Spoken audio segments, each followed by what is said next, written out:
Hey everybody, Tanya from Shooting Star SVG back, and today I would like to talk to you guys about how to create Pinterest pins with Tailwind Create.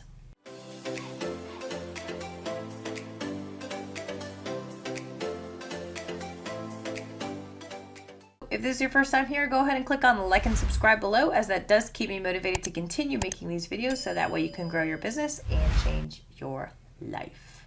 So I've been using Tailwind for over a year now, and I really love their platform. And they're constantly updating things, and one of the things that they have just added recently is a thing called Tailwind Create, where you can include your branding and things of that nature, and you can go ahead and create pins. So I'm going to do this completely off the cuff. I don't know if this is going to work. I don't know if it's going to look great. I don't know if it's going to be awesome. I don't know if it's going to be horrible. So y'all can experience this loveliness with me as I go through it. I'm just going to create one pin for Valentine's Day, and I will show you what that listing looks like in Etsy, and we will just get started. So I'm going to head over to my computer screen. Hopefully this is not too horrible and we all get something out of this, okay? So let's get started. When you get onto Tailwind, there is this little thing here called Tailwind Create, so you just want to click on that, and this is what you will see, okay? And you can create up to 30 pins a month, and you can also update your plan if you need to. Now, if you have not tried Tailwind yet and you're looking to give it a go so that way you can utilize it for Instagram or Pinterest, because it does do one or the other, or both if you want to pay for both, I do have a link in the description box below where you can get a month for free, and you can see how that can help your shop gain more traffic and hopefully increase that conversion rate by giving you some more sales. Okay, so go ahead and click that link to get your free month, and you can give it a try. So here we go. The first thing you're going to want to do is make sure your brand preferences are set. So I'm just going to click on update brand preferences so y'all can see what that looks like. Okay, I went ahead and preloaded that when I was looking at this a few minutes beforehand, but I have yet to experience the hopefully glory of what Tailwind Create can provide. And I apologize because I had to move my office from the actual office to my bedroom. The internet is much slower in here while I'm transitioning to the new house. So anyways, obviously I put my website in here, which is my actual website, my color palette, I have my logo here, and then I just chose a couple of fonts here.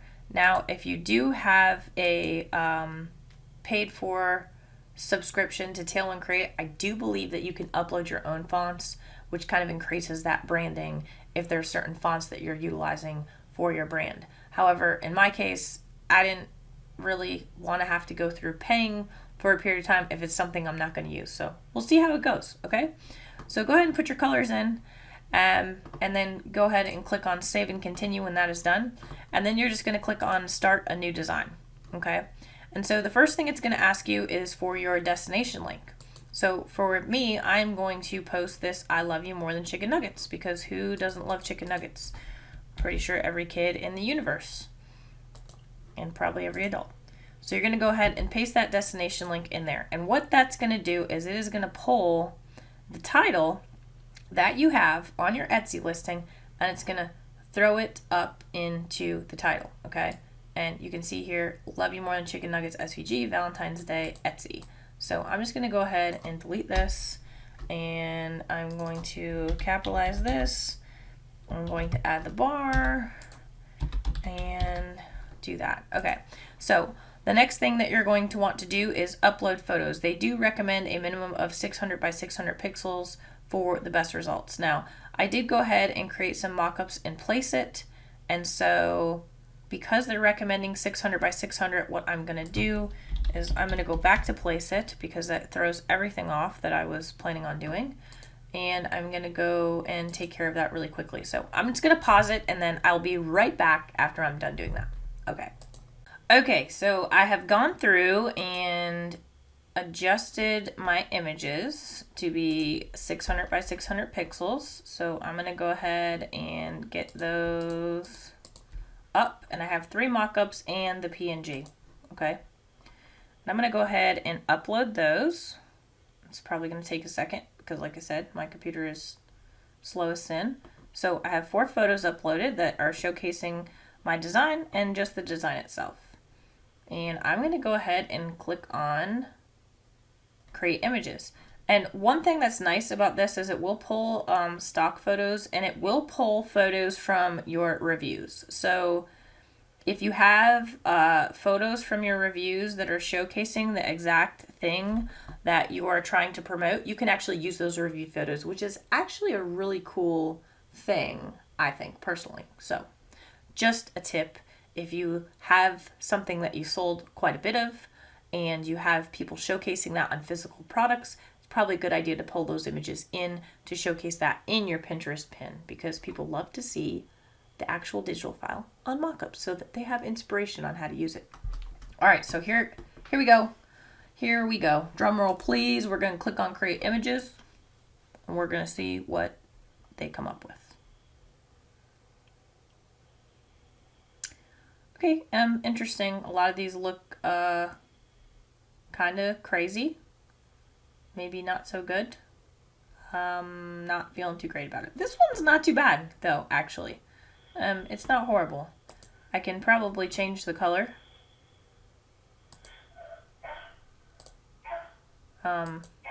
Which it doesn't use that color, but I get it. It doesn't use that color. But I can refresh it so that it will change the colors on this particular pin. So it's kind of interesting. It's not a horrible layout, but I'm not loving this text right here when they put it on the white.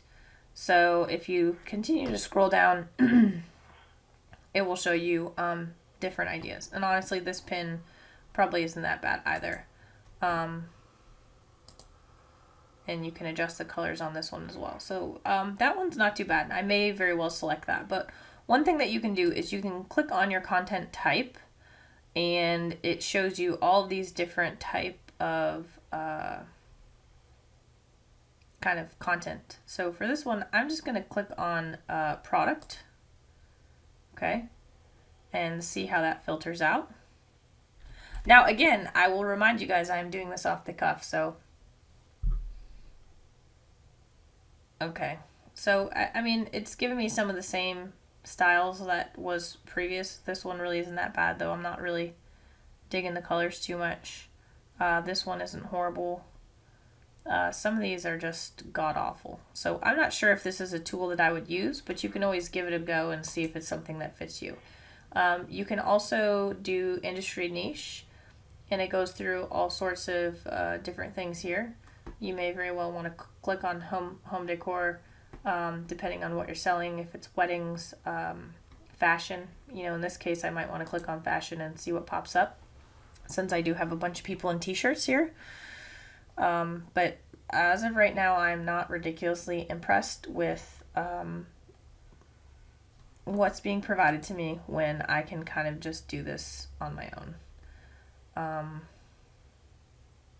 And you can put in different types of pin formats.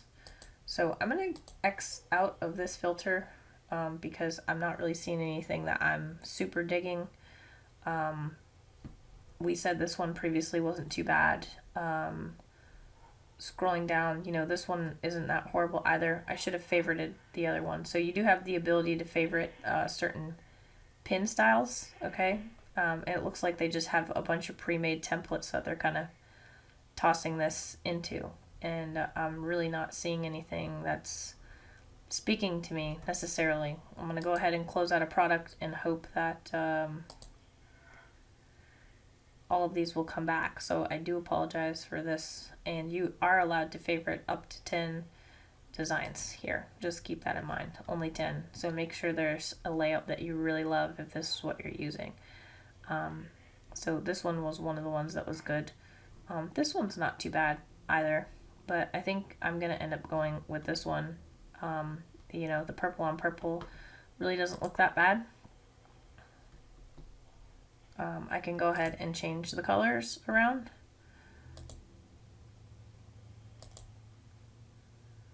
And I think I will leave it on the pink. So I'm going to go ahead and click on select. And then when you're done selecting your pins, and you can select more than one up to whatever your queue allows, click on review your selection. You can select and refine these designs by, trying on different looks. You can click on edit and edit specific elements that are in the pin and move things around. And then, when you're finished with that, you can just save and go back. So I'm not going to touch this just for the purposes of this tutorial, but you do have the ability to edit that. It just seems like it's ridiculously time consuming. So you have the ability to download it, or you can just go to your schedule and it will generate the selected designs.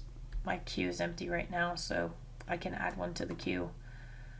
And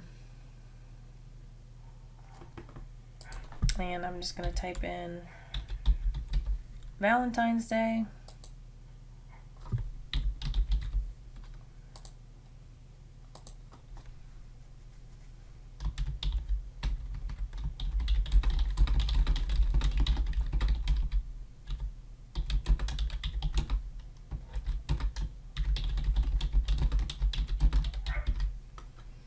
And I'm just going to click on add to queue. Okay, so that's really all there is to it. As you can see, just for me going through my quick example, I am absolutely not a fan at this point in time. For me, that's ridiculously time consuming. For someone else, that may be useful. You might want to give it a go. 2 out of 5 stars, maybe even 1.5 out of 5 stars. Okay. I do have a video on how you can create Pinterest pins that I will post up above that y'all can check out. I just have a basic template that I use in Silhouette Studio, and I drop my designs in there, and that seems to work out well for me. But everybody's different. It depends on what your style is. So that's all I have. If you guys have any questions on anything, feel free to drop a comment in the comments below, or head on over to the Facebook group where we're creating a community of like-minded individuals who are trying to grow their business and change your life and scale that passive income. And as always, if you got something out of this video, please go ahead and click on like and subscribe below, as it does keep me motivated to continue making these videos so that way you can grow your business and change your life. And if there's anything additional that you're looking for, please don't hesitate to reach out, and I'll catch you guys on the next video. Have a